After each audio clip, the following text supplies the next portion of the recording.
ಕನ್ನಡ ಬಂಧುಗಳೇ, ಆಗಸ್ಟ್ 9 ಇದು ಕನ್ನಡಿಗರ ಸ್ವಾಭಿಮಾನ ತ್ಯಾಗ ಬಲಿದಾನದ ದಿನ.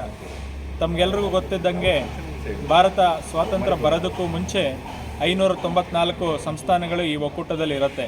ಯಾರೂ ಕೂಡ ಒಕ್ಕೂಟಕ್ಕೆ ಸೇರಲು ಮುಂದೆ ಬರಲ್ಲ. ಆದರೆ ಅವತ್ತು ನಮ್ಮ ತ್ಯಾಗಮಯಿ ಆದಂಥ ಮೈಸೂರು ಮಹಾರಾಜ ಜಯಚಾಮರಾಜೇಂದ್ರ ಒಡೆಯರ್ ಇಡೀ ತಮ್ಮ ಮೈಸೂರು ದೇಶವನ್ನು ಒಕ್ಕೂಟಕ್ಕೆ ಸೇರಿಸ್ಕೊಳ್ಳೋದಕ್ಕೆ ಇನ್ಸ್ಟ್ರೂಮೆಂಟ್ ಆಕ್ಸೆಷನ್ಗೆ ಸಹಿ ಹಾಕಿದ ದಿನ. ಅವತ್ತು ಏನು ಉಕ್ಕಿನ ಮನುಷ್ಯ ಸ್ವತಂತ್ರ ಹೋರಾಟಗಾರ ಸರ್ದಾರ್ ವಲ್ಲಭಾಯ್ ಪಟೇಲ್ರವರು ಬಂದು ಮನವಿ ಮಾಡ್ಕೊತಾರೆ, ನಾವು ಈ ದೇಶ ಕಟ್ಟೋ ಕೆಲಸದಲ್ಲಿದ್ದೀವಿ, ನೀವು ಇಡೀ ವಿಶ್ವದಲ್ಲೇ ಅತ್ಯಂತ ಸಮೃದ್ಧವಾದಂಥ ದೇಶ ನಿಮ್ಮದು, ನೀವು ಸಹಕಾರ ನೀಡಬೇಕು ಅಂದಾಗ ಒಂದೇ ಮನಸ್ಸಿನಲ್ಲಿ ಈ ದೇಶವನ್ನು ಕಟ್ಟುವಂಥ ಕೆಲಸಕ್ಕೆ ಮೊದಲನೇ ಹೆಜ್ಜೆ ನಂದೇ ಅಂತ ಹೇಳಿ ಆಗಸ್ಟ್ 9ನೇ ತಾರೀಕು 1947 ಸಹಿ ಆಗ್ತಾರೆ.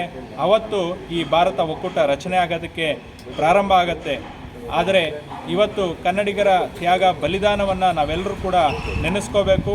ಇಡೀ ಪ್ರಪಂಚದಲ್ಲಿ ಅತಿ ಶ್ರೀಮಂತವಾದಂಥ ದೇಶ ನಮ್ಮ ಮೈಸೂರು ದೇಶ.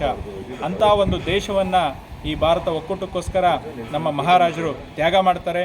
ಅದನ್ನೆಲ್ಲ ಕನ್ನಡಿಗರಾದ ನಾವು ನೆನೆಸ್ಕೊಂಡು ಇವತ್ತೇನು ಪ್ರಜಾಪ್ರಭುತ್ವ ಅಂತ ಹೇಳ್ತೀವಿ, ಅವತ್ತು ಶ್ರೀಮಾನ್ ಜಯಚಾಮರಾಜೇಂದ್ರ ಒಡೆಯರ್, ನಾಲ್ವಡಿ ಕೃಷ್ಣರಾಜ ಒಡೆಯರ್ ಕಾಲದಲ್ಲೇ ನಮ್ಮದು ಪ್ರಜಾಪ್ರಭುತ್ವ ಸರ್ಕಾರ ಆಗಿತ್ತು.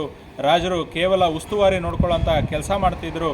ಆದರೆ ಇನ್ನೊಂದು ಮಾತಿಗೆ ಕಟ್ಟುಬಿದ್ದು ದೇಶ ಕಟ್ಟೋ ಕೆಲಸದಲ್ಲಿ ನಾವು ನಿಮ್ಮ ಜೊತೆಯಲ್ಲಿ ಇದ್ದೀವಿ ಅಂಥೇಳಿ ಪ್ರಜಾಪ್ರಭುತ್ವವಿದ್ದಂಥ ದೇಶವನ್ನೇ ಇನ್ನೊಂದು ಒಕ್ಕೂಟಕ್ಕೆ ಸೇರಿಸಿದಂಥ ಮಹಾದಿನ ಆಗಸ್ಟ್ 9, 1947.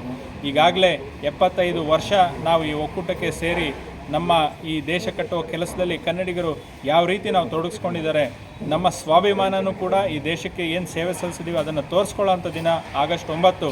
ನೀವೆಲ್ಲರೂ ಕೂಡ ನಿಮ್ಮ ಮನೆಗಳ ಮೇಲೆ ಕನ್ನಡ ಧ್ವಜವನ್ನು ಹಾರಿಸೋ ಮೂಲಕ ನಮ್ಮ ಒಗ್ಗಟ್ಟನ್ನು ಇಡೀ ದೇಶಕ್ಕೆ, ನಮ್ಮ ತ್ಯಾಗ ಬಲಿದಾನವನ್ನು ಈ ದೇಶಕ್ಕೆ ತೋರಿಸೋದಕ್ಕೆ ನೀವೆಲ್ಲರೂ ಕೂಡ ಸಹಕಾರ ಕೊಡಬೇಕಂತ ನಾನು ಕೋರ್ಕೊತಿದ್ದೀನಿ. ಆಗಸ್ಟ್ 9 ಮನೆಗಳ ಮೇಲೆ ಕನ್ನಡ ಬಾವುಟ. ಇದು ಎಷ್ಟು ದಿನ ಮಾಡಬೇಕು ಅಂತ ಇದ್ದೀರಾ ಸರ್?